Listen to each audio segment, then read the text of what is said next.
E o tema que eu coloquei aqui é a esposa infiel.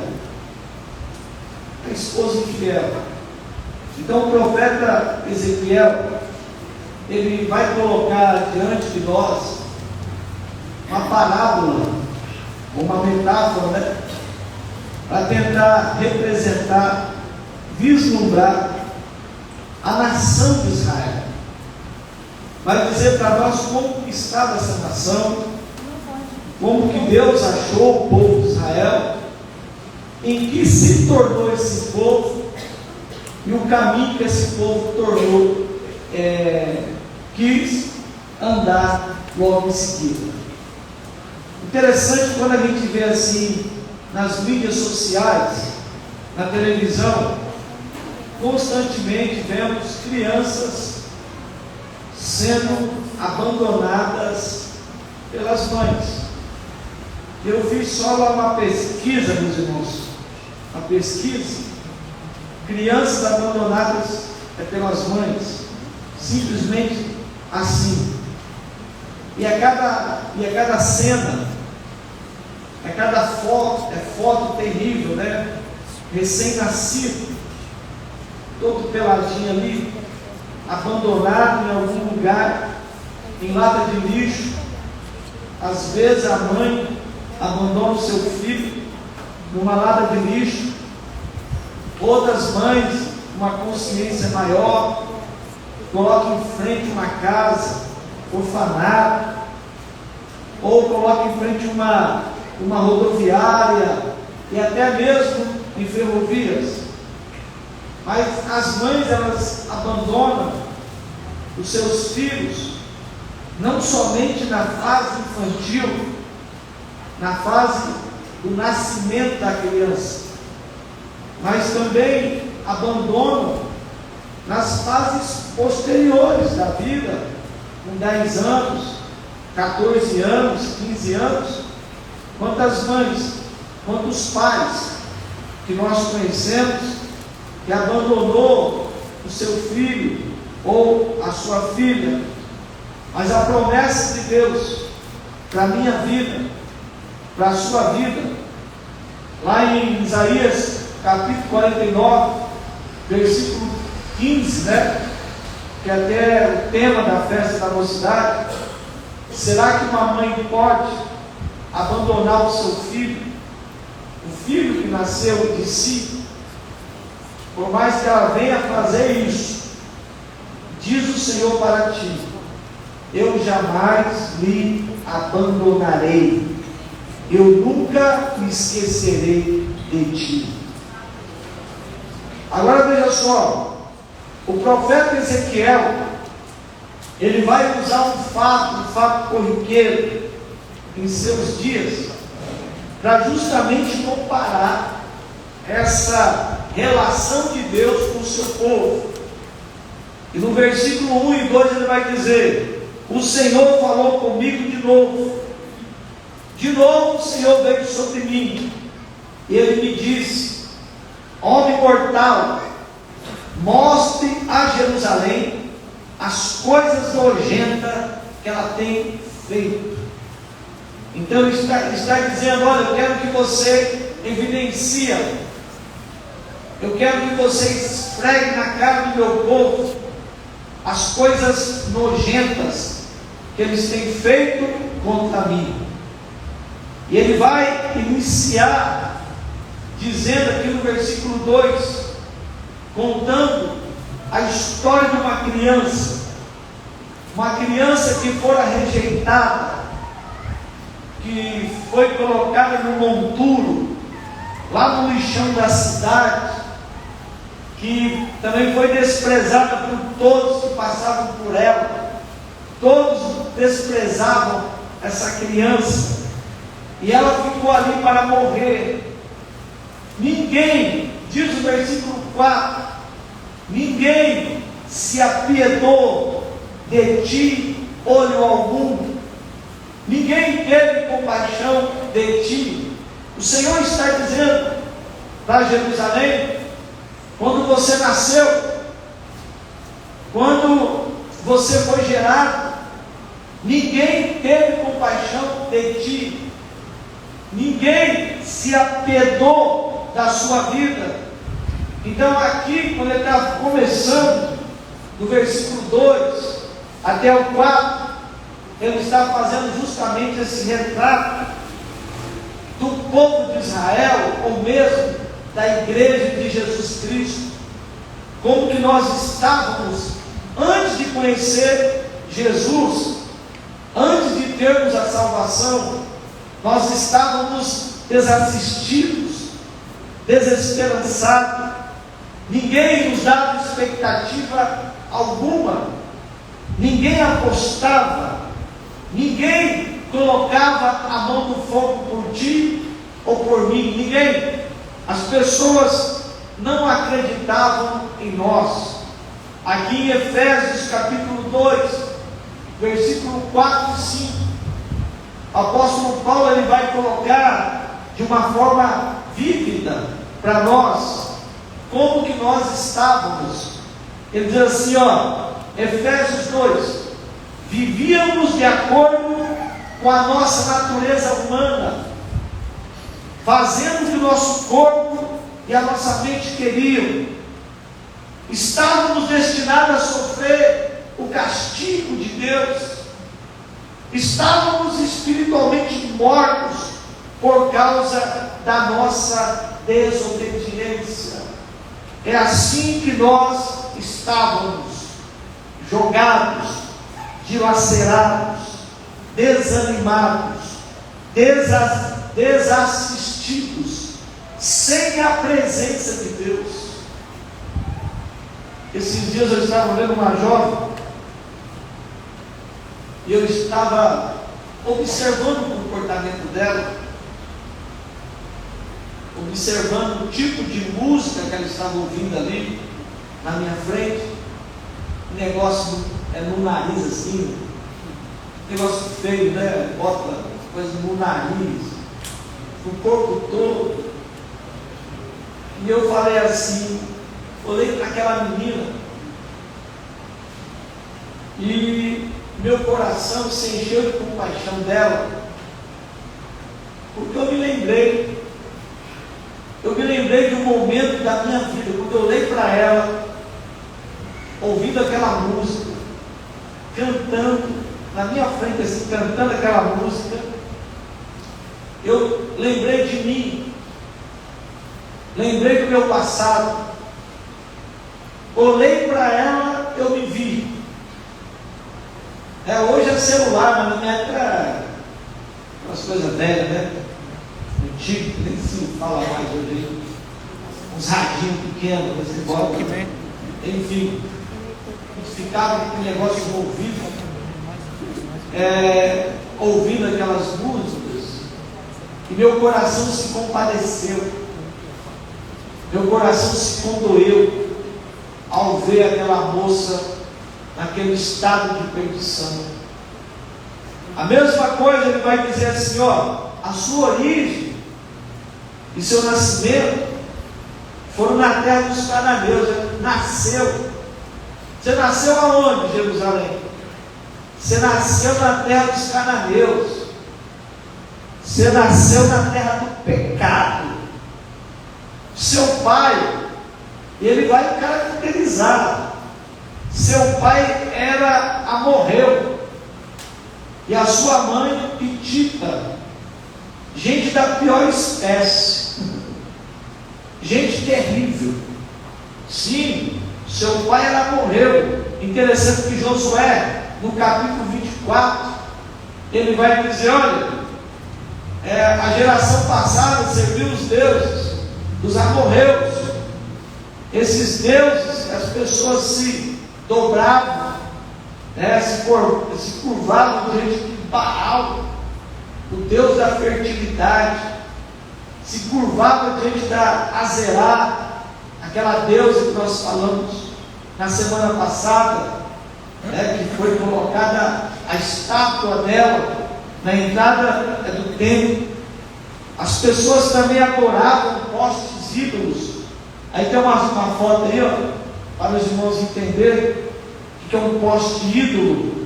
era formado a imagem de um Deus, era esculpido num poste, num lugar muito alto, em cima de um monte ou de uma planície, e ali as pessoas ofereciam seus cultos a esses deuses. As pessoas também adoravam Moloque, o Deus do aborto, né?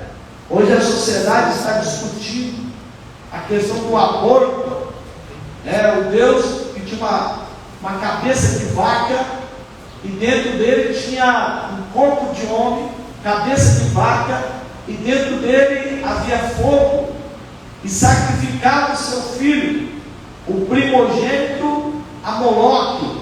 Então ele está dizendo: olha, o seu pai ela morreu, a sua mãe era hitita, esses povos que adoravam, esses povos que se curvavam diante do sol, da lua. Interessante que a família de Abraão adorava a lua, a deusa lua.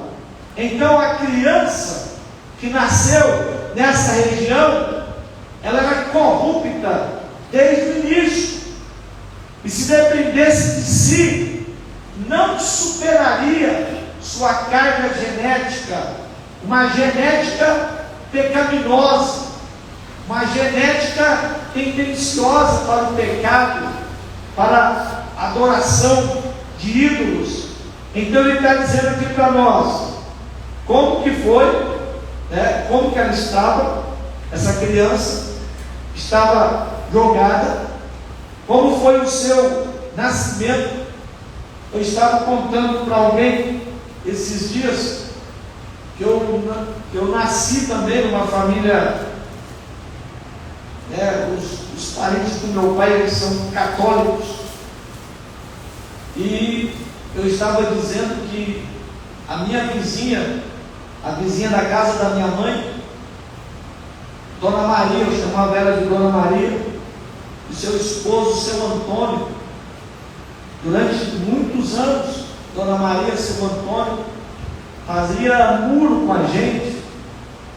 E eu me lembro que quando essa senhora morreu, todos os meus tios vieram para enterrá-la. A hora que eu observei aquela cena, eu perguntei para o meu pai, na época, por que todos vieram? Tio Dico, tio Antônio, está todo mundo aí, para participar do velório. Ela era nossa irmã. Como que é? A Dona Maria, a nossa vizinha, que eu cresci durante toda a minha vida, era sua irmã e você nunca me contou? Não, é que ela foi desprezada pela família. Então quer dizer, durante a vida toda dela, não conversaram com ela, não falaram com ela, e quando ela morreu, está todo mundo ali rezando pela alma da morta, rezando para que Deus leve a alma dela. Eu falei para ele: você não entendeu o Evangelho. O Evangelho é o Evangelho de perdão. O Evangelho é o Evangelho de reconciliação.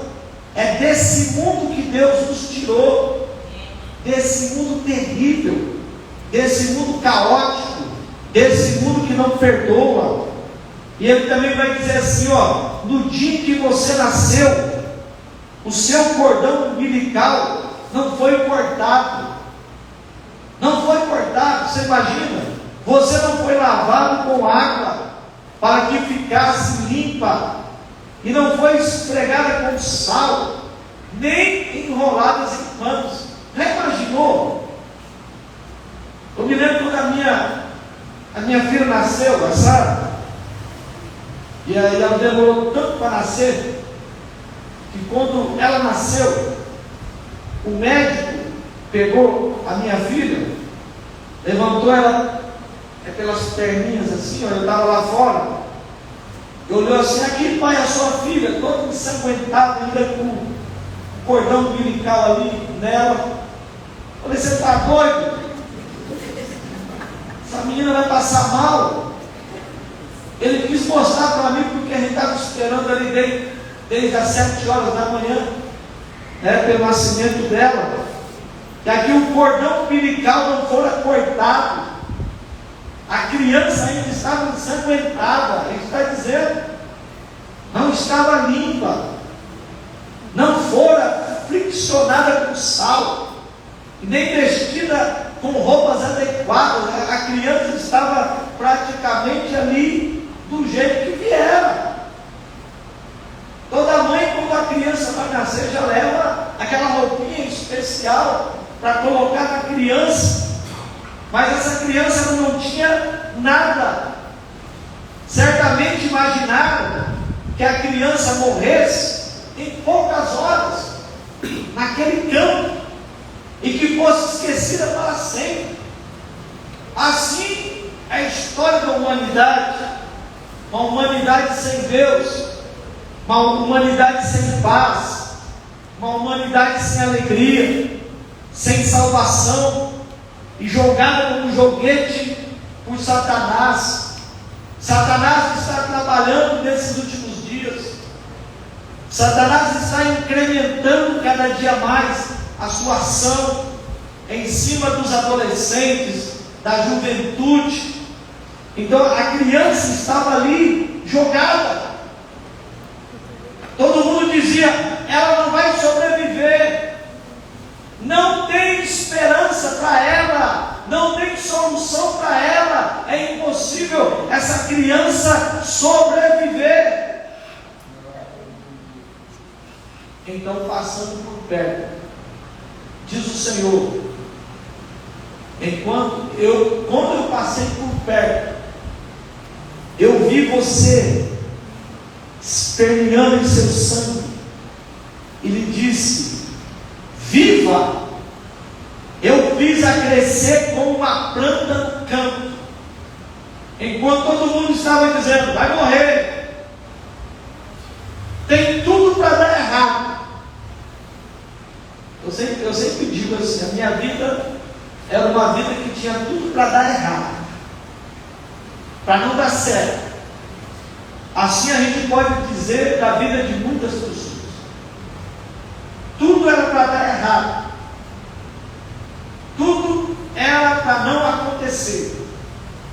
Estava ali, jogado, abandonado, escanteado, cheio de sangue.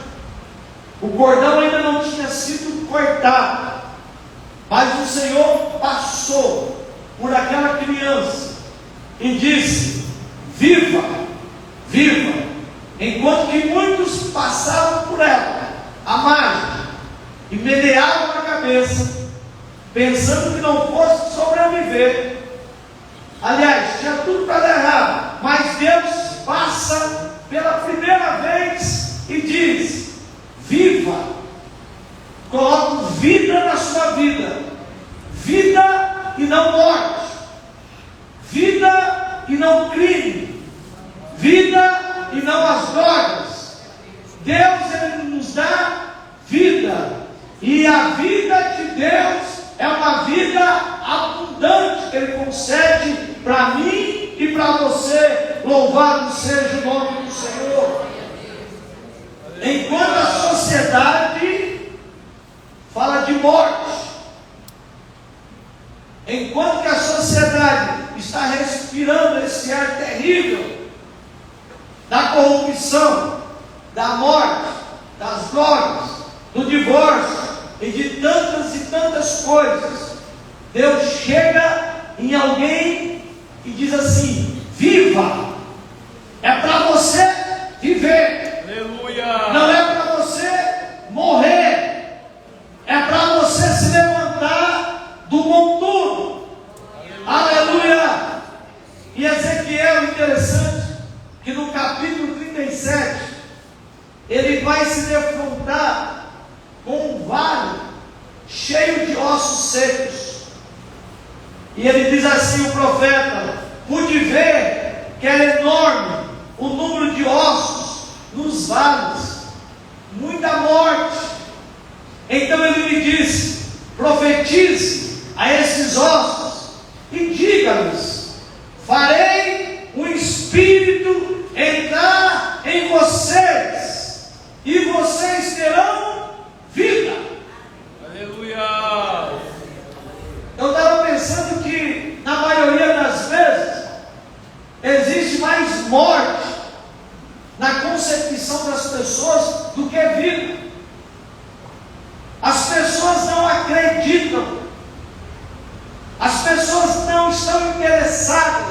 em profetizar vida nos outros. E aqui, diante de um vale cheio de ossos secos, ele está dizendo: vai entrar em vocês o Espírito do Senhor, e vocês terão vida. Vai soprar a vida de Deus em vocês. Paulo vai dizer também em Efésios, no capítulo 2, que passagem maravilhosa. Capítulo 2 de Efésios é uma passagem maravilhosa. Ele diz assim: Ele vos deu vida, estando vós mortos nos vossos delitos e pecados. Vocês estavam mortos, vocês estavam longe de Deus. Paulo está dizendo, longe da presença de Deus, mas Deus foi lá. Aonde você estava? No monturo do pecado, no lago, aquele lago horrível. Foi lá e tirou você de lá, e lhe deu vida, soprou vida em você, e hoje você tem vida em Cristo Jesus. Você recebeu a vida de Deus. Eita glória! Aleluia. E Paulo vai dizer: o salário do pecado é a morte, mas o dom gratuito de Deus é a vida. Aleluia. O salário do pecado. Estou lendo o livro do C.S. Lewis. O C.S. Lewis, ele é um escritor muito maravilhoso. Cartas do diabo ao seu jovem aprendiz.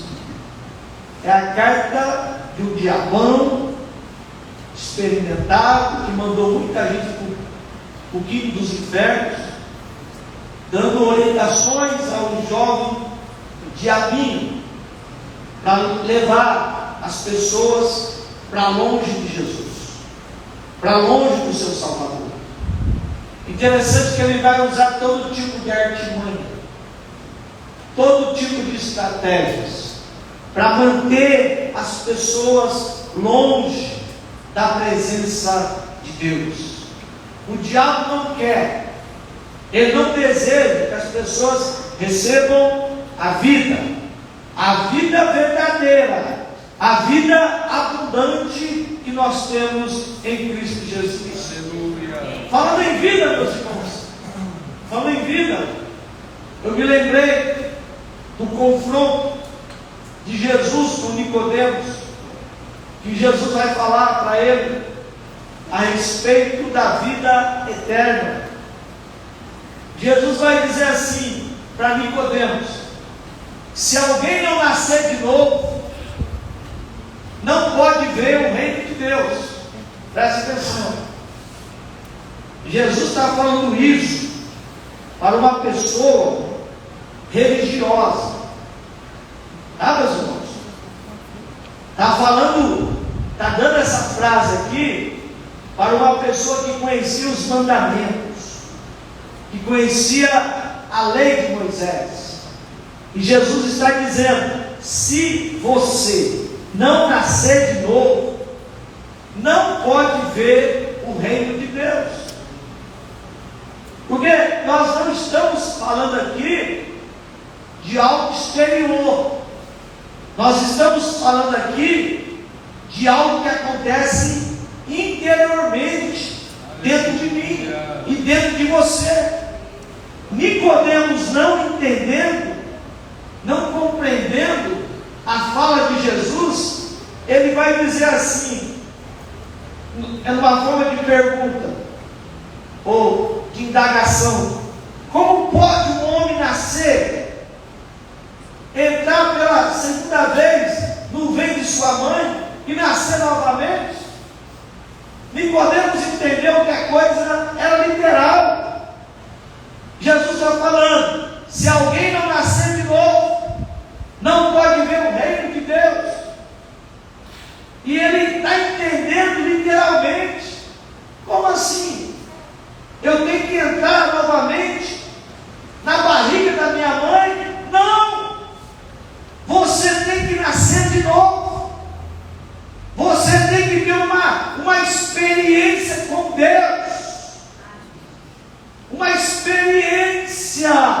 É isso que nós estamos dizendo, porque Jesus vai afirmar: quem não nascer da água e do Espírito não pode entrar no reino de Deus. Nós temos que nascer de novo. Nascer de novo é reconhecer que Jesus Cristo é Senhor, é reconhecer que Jesus Cristo é Salvador das nossas vidas. Aleluia, meu rei. É saber que Ele morreu na cruz pelos nossos pecados. Oh, Deus. É deixar Ele ter prioridade na minha vida e na sua vida. É deixar Ele ser o Senhor da minha vida e o Senhor da sua vida. Aleluia. Quando nós nascemos de novo, todo o nosso pecado é perdoado, toda a nossa iniquidade é lavada, e aí nós temos vida abundante. Oh, Rei da Glória. Aleluia! Louvado seja Aleluia. o nome do Senhor. Essa é a primeira experiência que acontece na vida de uma pessoa. É a primeira vez que Deus passa, e nos vê. A primeira coisa que Ele concede é a vida. Aleluia. A primeira coisa que aconteceu comigo, quando eu me tornei um cristão, foi que Ele me deu vida. Aleluia. A primeira coisa que Deus faz na vida do homem é lhe conceder vida, e vida verdadeira. Aí novamente diz assim, diz o profeta: mais tarde, quando passei de novo, olha só, é a segunda vez que Deus está passando por aquela criança que estava ali jogada. Deus olhou para aquela criança e disse: você vai ter vida. Deus deu vida. Agora, pela segunda vez, quando eu passei por ela, olhei para você e vi, já estava numa idade para amar. Então estendi a minha capa sobre você. Eu fiz um juramento e estabeleci uma aliança com você, e você se tornou minha. Aleluia. Aleluia, meu rei. Primeiro você nasce de novo. Primeiro você é mudado por dentro. As pessoas perguntavam: o que aconteceu com ele? Que ele está mudado.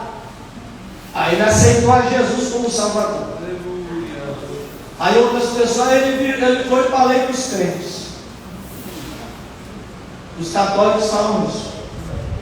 Não, ele aceitou a Jesus.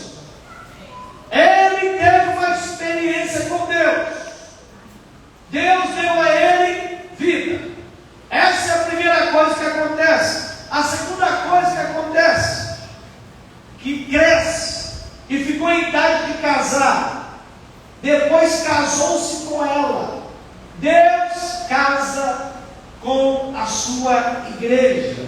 Aleluia. Deus casa com o seu povo.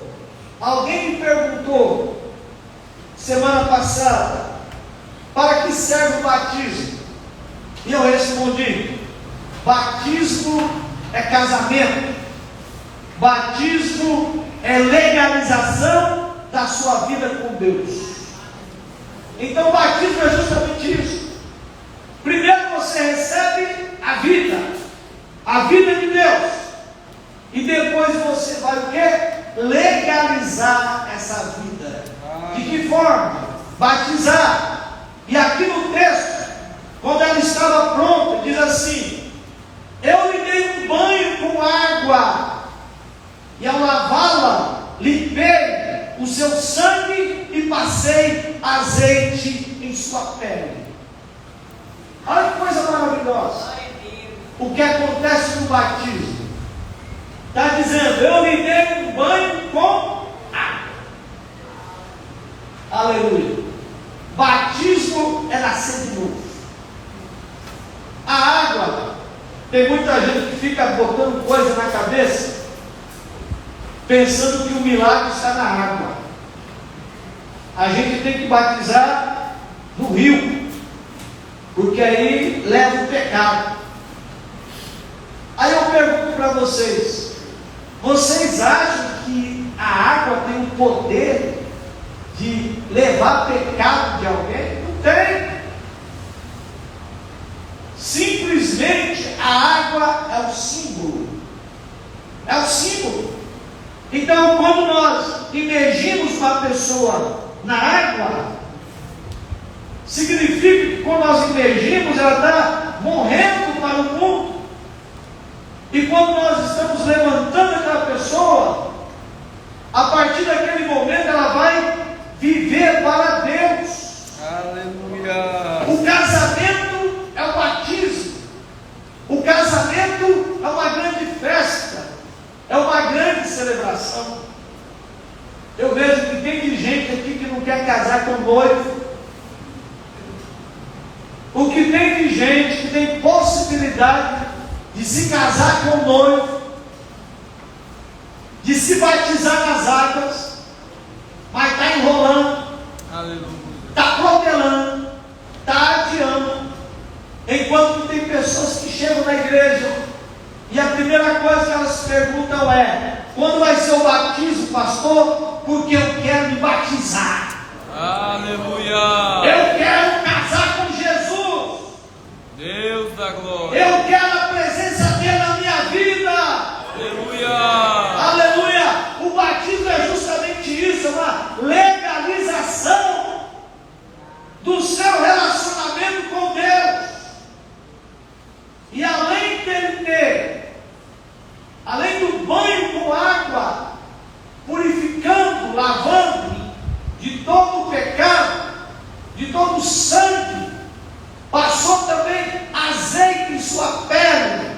O azeite é a presença do Espírito Santo em nossas vidas. Aleluia. É a unção que nós recebemos da parte de Deus. Louvado seja o nome do Senhor. Pai da O azeite, o azeite desce do batismo. Antigamente, os nossos batismos era cheio da graça. Aleluia. Era cheio do poder. Jesus batizava pessoas com o Espírito Santo no momento do batismo.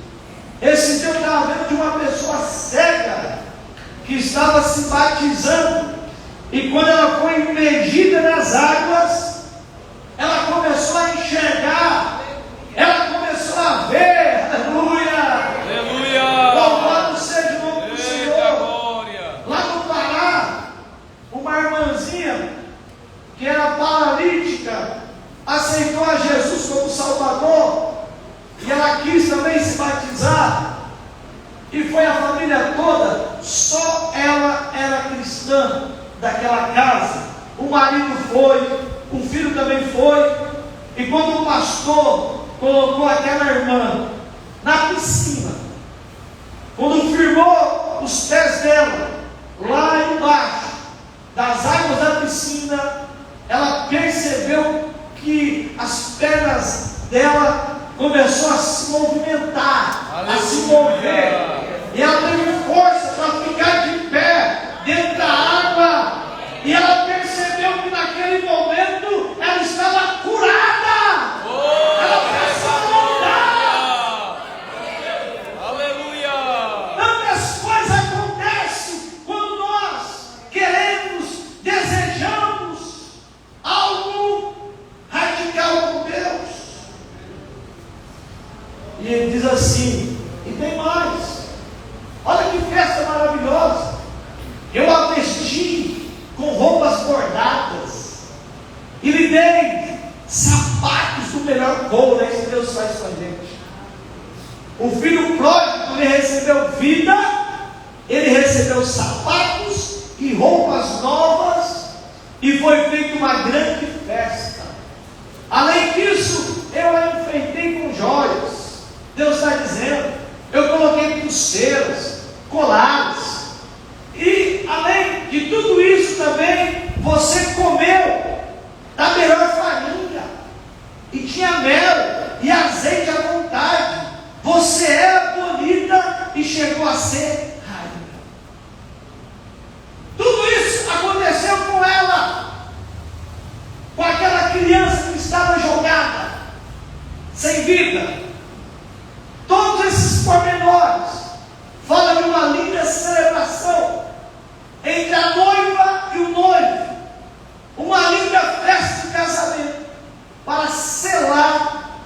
relação entre os dois. Aleluia. Aleluia. Primeiro, Ele nos dá vida. Primeiro, Ele te deu vida, estando morta, praticamente morta, estando desassistida. Ele deu vida, e vida com abundância.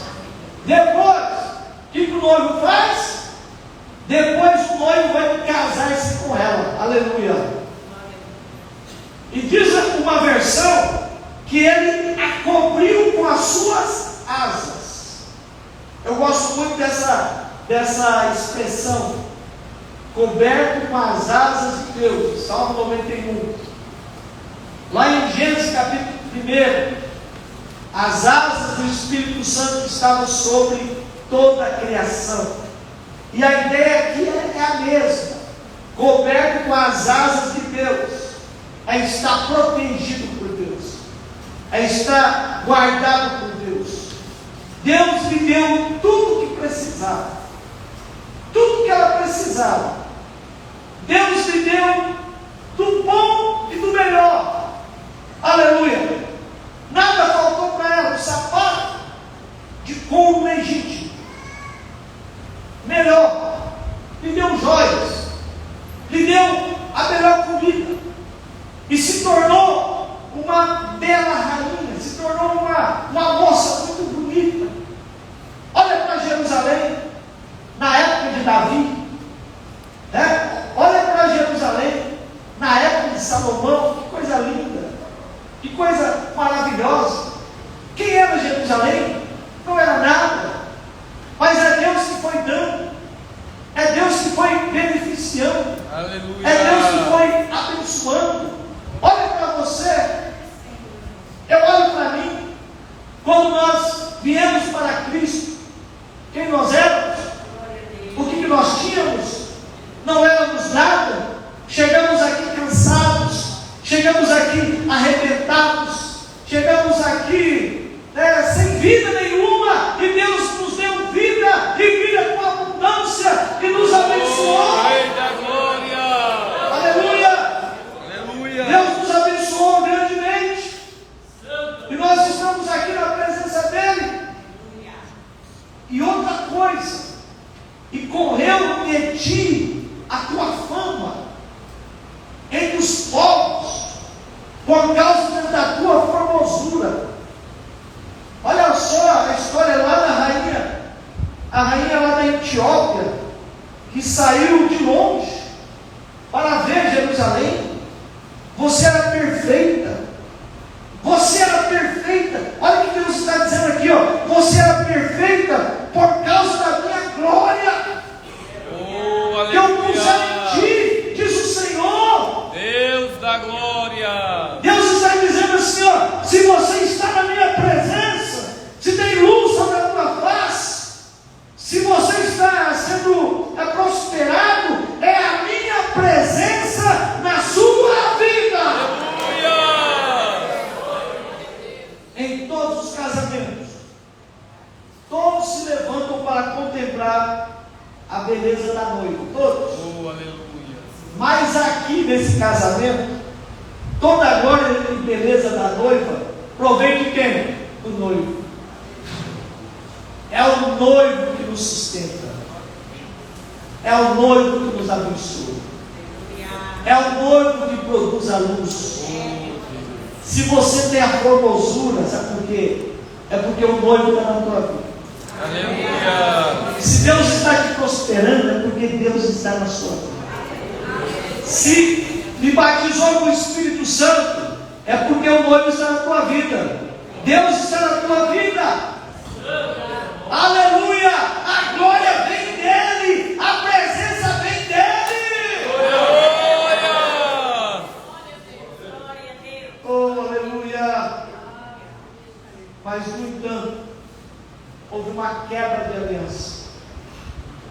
Eu mais aí, olha só, até o versículo 14, estava maravilha. Até o versículo 14 estava uma celebração, estava falando de tudo que aconteceu com aquela criança que foi achada, jogada,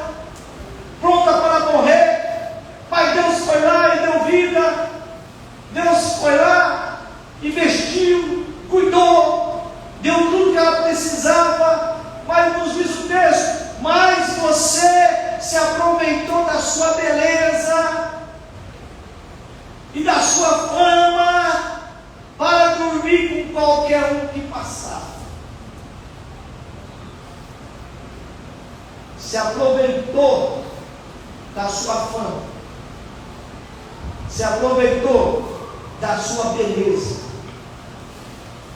para dormir, você se aproveitou para se prostituir, para adulterar, para virar as costas para mim. Ela gostou da beleza e da fama e decidiu tirar proveito da situação de uma forma egoística, pecaminosa. Usou os vestidos que Deus lhe der para enfeitar os seus lugares de adoração. Agora começou a adorar os deuses, começou a adorar Baal, usou os presentes dados por Deus para se prostituir e adorar ídolos. Na verdade, começou a se prostituir com todos os ídolos e deu tudo para eles. Seus vestidos, olha só, tudo que Deus deu, tudo que Deus deu, tudo que Deus conferiu. Agora ela pega tudo isso, seus vestidos, suas joias, sua comida, tudo, até mesmo seus próprios filhos foram oferecidos como sacrifício ao Deus Moloque. Pegou um filho e sacrificou ao Deus Moloque. Ela tornou-se pior que uma prostituta, pois chegou ao ponto de pagar os homens para ter relações com ela. Está vendo? A prostituta, o indivíduo tem que pagar. Essa daqui, ela estava pagando para os homens ter relação com ela. Lendo os finais do capítulo 16, o desgaste de sua vida imoral era tão grande que ninguém mais desejava essa mulher. O pecado envelhece, o pecado tira o brilho, o pecado tira toda a formosura. Olha o que o pecado faz na vida de muitas mulheres. Olha o que o pecado faz na vida de muitas pessoas.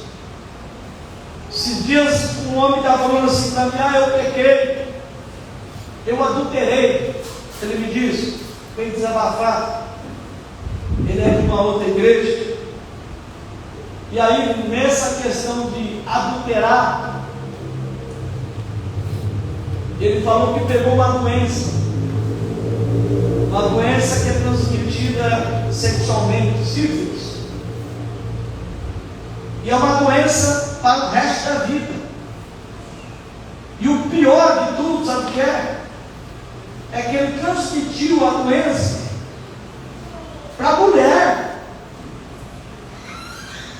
E quando a sífilis ataca, tem que tomar aquela injeção Bezetacil 10 vezes, todos os dias, lá 10 vezes. E ele estava falando: olha o que eu fiz. A mesma coisa eu estou vendo aqui: o pecado envelhece, o pecado tira o brilho, o pecado tira a formosura. Vê as meninas que estão aí no mundo, bebendo, fumando, se prostituindo. Aos poucos o pecado vai envelhecendo, o pecado vai tirando a formosura delas, o brilho dos seus rostos. É isso que o pecado faz. Nenhum dos homens dava valor para ela. Os homens, na verdade, nunca se importavam com ela. Os homens somente queriam o prazer dela. Os homens queriam o dinheiro dela, somente isso. Quantas moças foram desprezadas e até abandonadas pelos namorados, que se aproveitaram delas e depois fugiram de suas responsabilidades? Quantas moças que foram aproveitadas e depois elas foram abandonadas porque eles não tiveram coragem de assumir? Quantos jovens já perderam tudo, até de reconhecer que os amigos do mundo não são verdadeiros amigos, que a pessoa do mundo é teu amigo, de lhe dar um copo de cerveja, você fez que é teu amigo? Não é não, é teu inimigo. Aquela pessoa que te dá um cigarro de maconha para você experimentar, esse é de graça, esse não vai custar nada, você é meu chegado. Você pensa que ele é teu amigo, ele é teu inimigo. O diabo e seus aliados oferecem liberdade, mas levam as pessoas à escravidão. É isso que ele tem feito na sociedade nossa atual, levando as pessoas para a escravidão. As meninas estão sendo levadas à prostituição. Está vendo em Argol aquelas meninas adolescentes, todas com uma vida ativa sexualmente, grávidas, meninas grávidas de 15 anos, 16 anos, não tem horizonte, uma cidade tomada pela criminalidade, e o pecado somente vai acabando com as pessoas, dilacerando. Mas quando você está na presença do Senhor, Deus lhe guarda, Deus lhe abençoa, Deus lhe prospera. Está dizendo que ela fez tudo isso, apesar de todas as bênçãos que Deus deu a ela, de todas as bênçãos que Deus tem concedido a você, de todos os benefícios que Deus tem lhe dado. Mas você tem abandonado Deus, você tem virado as costas para Deus, você está pensando que a vida é sua, não é sua, a vida que você vive é de Deus, é Deus que lhe deu. Aleluia! Não é sua! Deus da glória! A vida que você tem é de Deus, é propriedade exclusiva de Deus. Aleluia! Será que Deus vai fazer o que com essa mulher? Será que Deus vai fazer o que conosco? Lá no versículo 60, diz assim: contudo, eu me lembrarei da minha aliança. Olha como que Deus é, que fiz contigo nos dias da tua mocidade. Estabelecerei contigo uma aliança eterna. Aleluia. Eu me lembrarei da aliança que eu fiz contigo nos dias da tua mocidade. Você se lembra? O que aconteceu nos dias da tua mocidade? Você se lembra do casamento? Você se lembra da festa? Você se lembra da celebração que aconteceu naquele dia? Ou naqueles dias? Ele está dizendo: eu me lembrarei da minha aliança. É assim que chegamos a Deus. Chegamos a Deus todo quebrado, todo humilhado, todo envergonhado, com a cara arrebatada pelo pecado, com a cara nojenta, uma cara terrível. Aleluia. Pai, nós chegamos diante de Deus. Mesmo assim o Senhor nos oferece a sua graça. Aleluia. E a sua misericórdia. Não importa nessa noite como que você chegou, não importa nessa noite como que você está. Aleluia. O que importa nessa noite é que tem graça, é que tem misericórdia para você nessa noite. O que importa nessa noite é que Ele não vai pisar na cana quebrada. A cana está quebrada, a cana parece que não tem mais jeito, e Ele também não vai apagar o pavio de fumega. Está saindo um pouquinho de fumaça. Aleluia. Insignificante.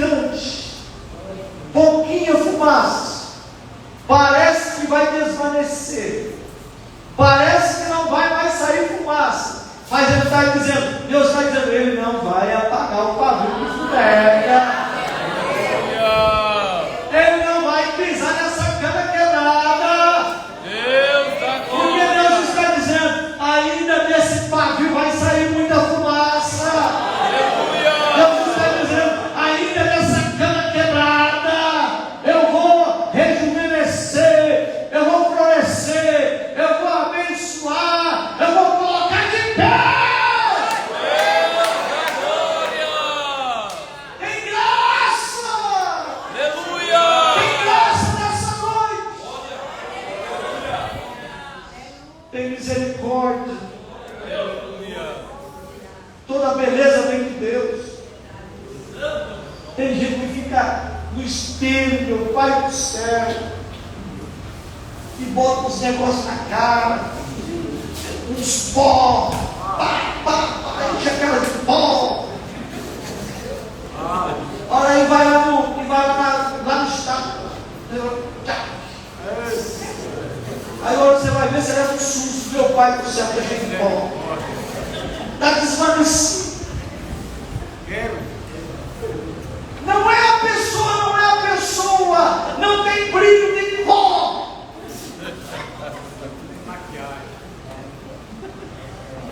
Desvanecer. O brilho vem de Deus. Aleluia! A formosura vem de Deus. A presença vem de Deus. A glória vem de Deus.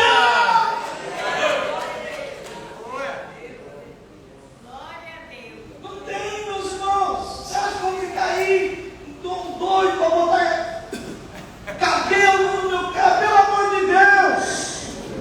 Para que eu quero cabelo, Jesus?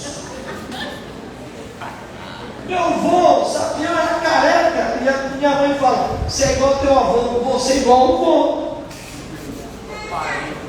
Você é Sabião. Meus irmãos, a formosura tem que vir de Deus. Aleluia! Eu não estou nem aí se a pessoa me chama de careca, não estou nem aí. A minha autoestima está muito bem resolvida, porque eu sei muito bem que tem um Deus que me ama. Não, o cara me chamou disso. Mamãe, pelo amor de Deus, vai caçar um pouquinho da descida, mano. Levanta essa autoestima. A glória vem de Deus na sua vida. A presença vem de Deus. Aleluia! Deus da glória! É Deus que vai mandar a formosura dele sobre você. Aleluia! Que Deus tem bênçãos grandiosas, maravilhosas para mim e para você. Vamos orar uns minutos, em nome de Jesus.